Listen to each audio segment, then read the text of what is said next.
संबंध। देखिए सम्मित संबंध को इंग्लिश में कहते हैं सिमेट्रिक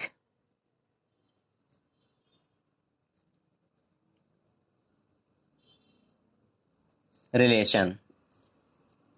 तो ध्यान से देखिए सिमेट्रिक रिलेशन क्या होता है, पहले आप लोग ध्यान से सुनिए। अगर हम कहें कि आर एक कोई रिलेशन है, ए कोई समुच्चय है, उसके दो अवयव हैं ए और बी, तो ए और बी रिलेट कर रहे हैं ए में, तो ए बी जो क्रमित युग्म हुआ उनका अगर वह आर से संबंधित है तो यहाँ बी ए जो क्रमित युग्म होगा वो भी आर में होगा। इस प्रकार के संबंध को सम्मित संबंध कहते हैं। चलिए यहां पे समझते हैं। अगर हम बात करें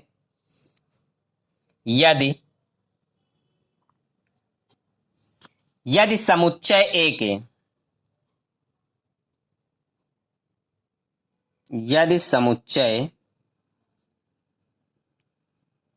ए के दो अवयव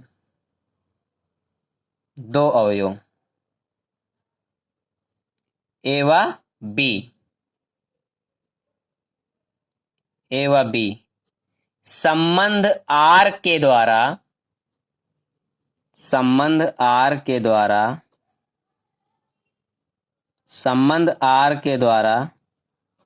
संबंधित हैं, तब बी व ए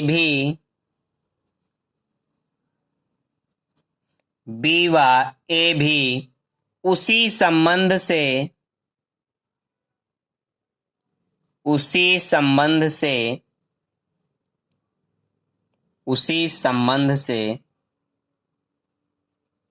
संबंधित हों तो ऐसा संबंध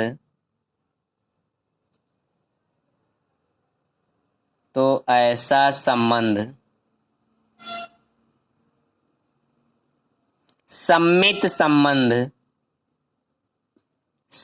संबंध कहलाता है। बच्चों ध्यान से देखिए, यदि समुच्चय ए के दो अवयव ए व बी संबंध आर के द्वारा संबंधित हैं, तब बी व ए भी उसी संबंध से संबंधित हो तो ऐसा संबंध सम्मित संबंध कहलाता है। अगर हम बात करें यहां पे ए रिलेट है हमारा बी से, तो बी भी रिलेट होगा ए से, तो इस प्रकार का संबंध हमारा कहलाएगा सम्मित संबंध। अगर हम यहां पे दूसरी तरीके से इसे लिखें तो कह सकते हैं ए कामा बी बिलोंग करेगा आर से, तो बी कामा ए भी बिलोंग करेगा आर से। तो for every A comma b भी बिलोंग करेगा ए से, यानी ए रिलेट है बी से तो बी भी रिलेट होगा ए से। अर्थात दूसरे शब्दों में हम कहें तो ए भी बिलोंग करेगा आर से तो बी ए भी बिलोंग करेगा आर से। तो इस प्रकार का संबंध कहलाएगा हमारा सम्मित संबंध। देखिए एक एग्जाम्पल के माध्यम से समझते हैं इसको हम। चलिए एक एग्जाम्पल के माध्यम से इसे समझते हैं। एग्जाम्पल देखिए,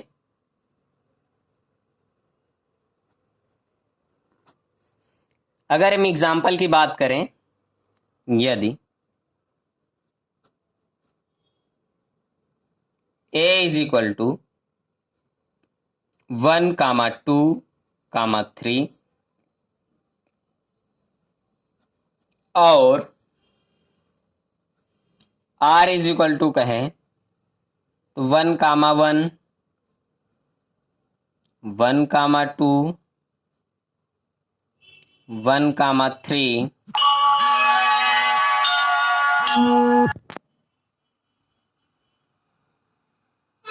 1, 3 3, 1 2, 1 2, 3 3, 2 तो हमें बताना है क्या ये संबंध सम्मित है। तो ध्यान से देखिए, अगर यहां पे हम बात करें 1,1, ये हमारा आर से बिलोंग कर रहा है। ध्यान से समझिए, अगर 1,1 आर से बिलोंग कर रहा है तो यह, अगर इसका हम पहला एलिमेंट बात करें, ध्यान से देखिए, अगर 1,1 ये बिलोंग कर रहा है आर से, तो 1,1 भी बिलोंग करेगा आर से। 1,2 बिलोंग कर रहा है आर से, तो 2,1 भी बिलोंग करेगा आर से। देखिए 1,2 बिलोंग कर रहा है आर से, तो 2,1 भी कहां से बिलोंग कर रहा है? आर से। अगर हम कहें 1,3 बिलोंग कर रहा है आर से, तो 3,1 भी बिलोंग करेगा आर से। 1,3 है ये, 1,3 और 3,1। देखिए 1,3 भी बिलोंग कर रहा है आर से और 3,1 भी बिलोंग कर रहा है आर से। तो 2,1, यानी यहां पे देखिए 2,3, अगर हम कहें 2,3 बिलोंग कर रहा है आर से, तो 3,2 भी बिलोंग करेगा आर से। तो देखिए यहां पे ये 2,3 था और ये बिलोंग कर रहा है 3,r से। तो इस तरह का संबंध जो हमारा होगा वो कहलाएगा सम्मित संबंध। यानी यहां पे एक बार फिर से समझ लीजिए, अगर 1,1 है जो बिलोंग कर रहा है आर में, तो इसके लिए जो पहला एलिमेंट होगा वह दूसरा एलिमेंट यानी 1,1 से ये भी बिलोंग करेगा आर में। दूसरे के लिए अगर हम कहें यहां पे कि 1,2 बिलोंग कर रहा है हमारा आर से, तो ये 2,1 भी बिलोंग करेगा आर से। तो इसी प्रकार हम कह सकते हैं 1,3 हमारा बिलोंग कर रहा है 3,1 में। तो ये सब जो अवयव हैं ये सभी के लिए सिमेट्रिक हैं, यानी इस तरह के संबंध हमारे सम्मित संबंध कहलाते हैं। तो देखिए अगर हम यहां पे दूसरा एग्जांपल कोई समझ ले। देखिए जो अभी हम लोगों ने पीछे बात की थी कि दो व्यक्तियों के लिए अगर संबंध है, अगर दो व्यक्तियों के लिए संबंध है, अगर एग्जांपल देख लीजिए और भी एग्जांपल देख लीजिए। दो व्यक्तियों के लिए संबंध है, अगर भाई का भाई वाला देख लीजिए। दो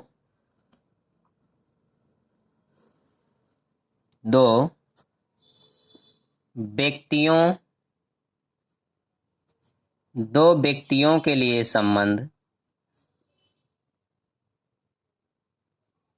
भाई है। अगर एक व्यक्ति का वो दूसरा व्यक्ति भाई है, तो दूसरा भी उस व्यक्ति का भाई ही होगा। तो ये क्या कहलाएगा? सम्मित है।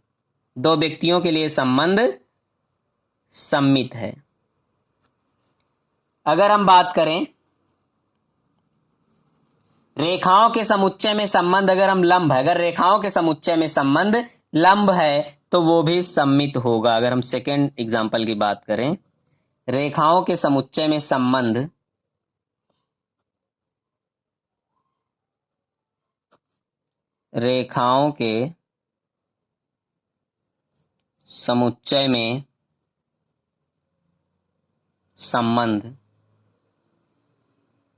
लंब है तो क्या होगा? सम्मित है। ये देखिए अगर रेखा है ये इस पे लंब है। अगर पहली रेखा दूसरे पर लंब है तो दूसरी भी पहले पर लंब है। इस तरह से ये क्या होगा? सम्मित संबंध होगा। अब हम लोग तीसरा संबंध पढ़ेंगे। जो हमारा तीसरा संबंध आता है संक्रामक संबंध।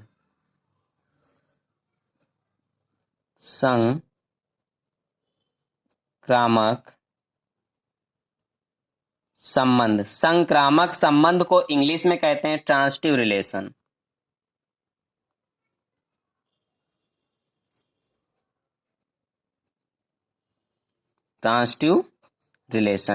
देखिए संक्रामक संबंध क्या होता है? अभी हम लोगों ने पीछे बात की थी संक्रामक संबंध की। अगर हम बात करें ए रिलेट कर रहा है बी से और बी रिलेट कर रहा है सी से, तो हमारा ए रिलेट करेगा सी से। अभी हम लोगों ने संक्रामक संबंध में बात किया है, अगर पहला दूसरे से संबंधित है तो दूसरा तीसरे से संबंधित है, तो पहला तीसरे से संबंधित होगा। अर्थात ए रिलेट कर रहा है बी से, बी रिलेट कर रहा है सी से, तो ए रिलेट करेगा सी से। अगर हम दूसरे शब्दों में बात करें तो ए कामा बी बिलोंग कर रहा है आर से, तो बी कामा सी भी बिलोंग कर रहा है आर से, तो सच दैट तो ए कामा सी भी बिलोंग करेगा आर से। तो इस तरह का संबंध हमारा कहलाएगा संक्रामक संबंध। अगर हम एग्जाम्पल की बात करें, यहां पे देखिए, यहां पे एग्जाम्पल देख लीजिए। अगर हम एग्जाम्पल की बात करें, अगर हम संख्याओं के समुच्चय में संबंध बराबर हैं, ध्यान से देखिए, संख्याओं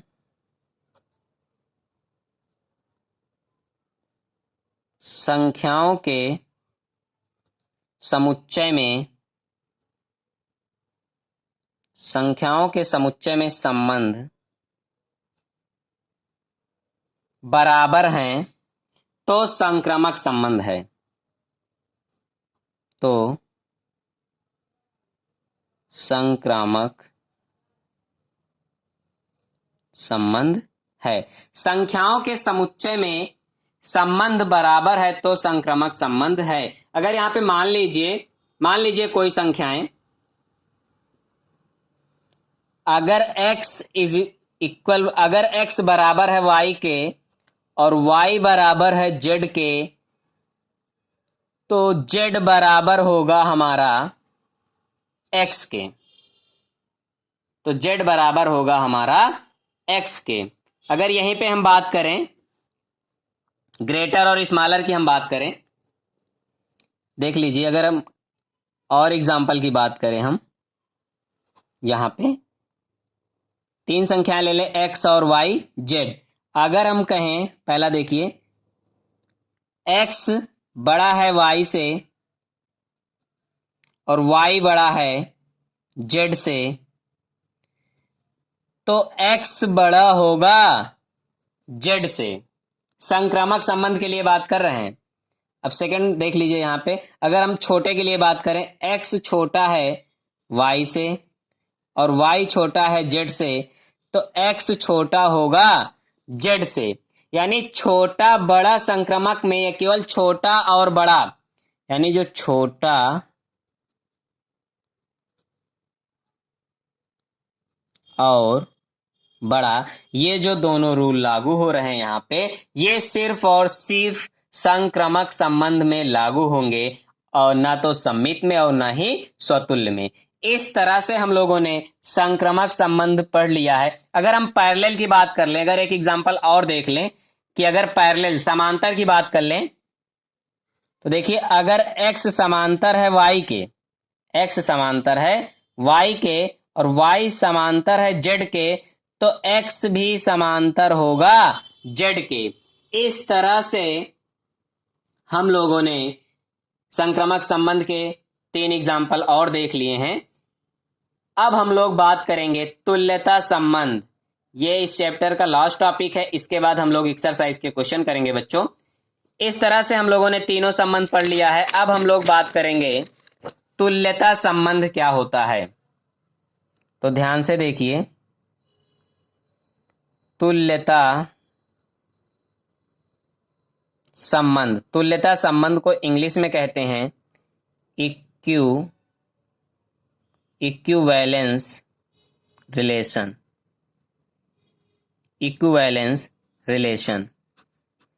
तुल्यता संबंध। तो तुल्यता संबंध होता क्या है? अगर हम कहें कि एक संबंध तुल्यता संबंध है, यानी एक संबंध स्वतुल्य भी है, सम्मित भी है और संक्रामक भी है। अगर तीनों हैं तो वो संबंध तुल्यता संबंध कहलाता है। चलिए हम लोग इसकी डिफिनीशन देखते हैं। हम कहें वह संबंध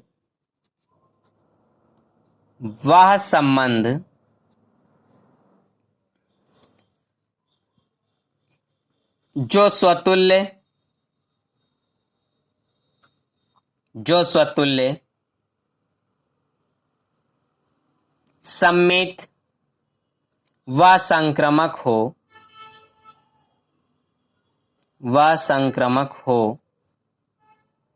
तुल्यता संबंध कहलाता है।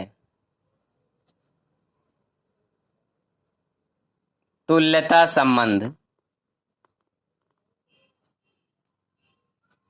संबंध कहलाता है। देखिए बच्चों, ध्यान से समझिए। हमने कहा कि अगर कोई संबंध स्वतुल्य भी है और सममित भी है और संक्रामक भी है, अर्थात तीनों हैं, तो इस तरह का संबंध हमारा तुल्यता संबंध कहलाता है। डिफिनीशन यहां पे हमने राइट की है, वह संबंध जो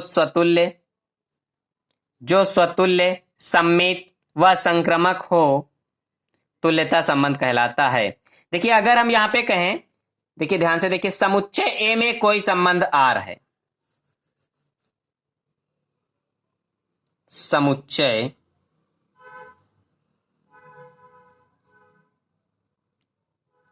ए में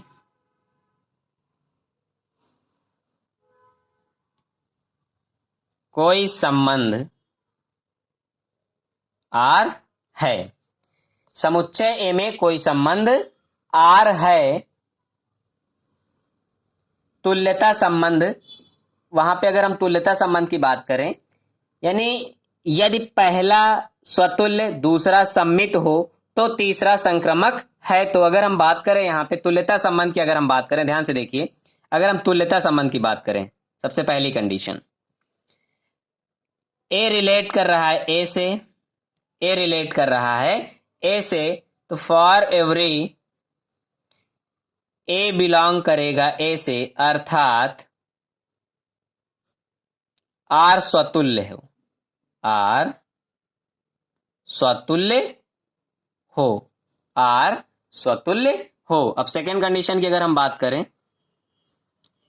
ए रिलेट करेगा बी से और बी रिलेट करेगा ए से, तो for every A b relate करेगा ए से, अर्थात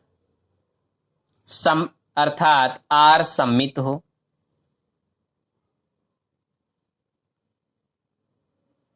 आर सम्मित हो। थर्ड देखिए, ए रिलेट करेगा बी से और बी रिलेट करेगा सी से, तो ए रिलेट करेगा हमारा सी से, तो for every A B C belong A, अर्थात आर संक्रामक हो। यानी यदि हमने यहां पे क्या देखा कि जिसमें स्वतुल्य और सम्मित संक्रामक संबंध, यानी अगर तीनों हैं तो ऐसा संबंध तुल्यता संबंध कहलाता है। अगर हम इसको बात करें यहां पे, अगर इसे कहा जाए क्रमित युग्म के माध्यम से लिखना पड़ जाए, तो क्रमित युग्म के माध्यम से देखिए कैसे लिखेंगे। अगर हम कहें यहां पे ए क्रॉस ए, ध्यान से देखिए, ए क्रॉस ए का आर उप समुच्चय है, आर उप समुच्चय है, यानी आर सबसेट है हमारा ए क्रॉस ए का। तो ध्यान से समझिए, फर्स्ट ऑफ ऑल हम कहें ए कामा ए बिलोंग करेगा आर से, तो फॉर एवरी ए बिलोंग करेगा ए से, ये हमारा तुल्यता संबंध होगा। अब यहां पे देखिए, ए कामा बी बिलोंग करेगा आर से, तो बी कामा ए भी बिलोंग करेगा आर से, तो for every A comma B belong to A, ये हमारा सम्मित होगा। थर्ड देखिए, ए कामा बी बिलोंग करेगा आर से और बी कामा, यहां पे बी कामा सी हमारा बिलोंग करेगा आर से, तो ए कामा सी बिलोंग करेगा आर से, तो for every A comma b comma c belong करेगा यहां पे हमारा ए से। तो इस तरह से हम लोगों ने, यानी यहां पे इस तरीके से हम लोगों ने तुल्यता संबंध को अच्छी तरीके से समझ लिया है। तो तुल्यता संबंध होता क्या, यानी वो संबंध जो स्वतुल्य, सम्मित और संक्रमक तीनों संबंध जिसमें हो, ऐसा संबंध हमारा कहलाता है तुल्यता संबंध। तो बच्चों इस तरह से हम लोगों ने संबंध एवं फलन में जितने टॉपिक्स हमें पढ़ने हैं उन सारे टॉपिक्स को हम लोगों ने अच्छे से पढ़ लिया है। अब हम लोग क्वेश्चंस की बात करेंगे, यानी एक्सरसाइज पे चलेंगे और क्वेश्चंस को सॉल्व करेंगे। तो इन टॉपिक्स में यदि किसी बच्चे को कहीं पर किसी प्रकार का कोई डाउट हो, कहीं समझने में कोई दिक्कत हुई हो बच्चों, तो आप लोग कमेंट में डाल देना, उसको हम अगले वीडियो में आपको अच्छे से समझा देंगे। तो बच्चों अगर वीडियो अच्छी लगी हो तो लाइक करें, सब्सक्राइब करें, शेयर करें। धन्यवाद।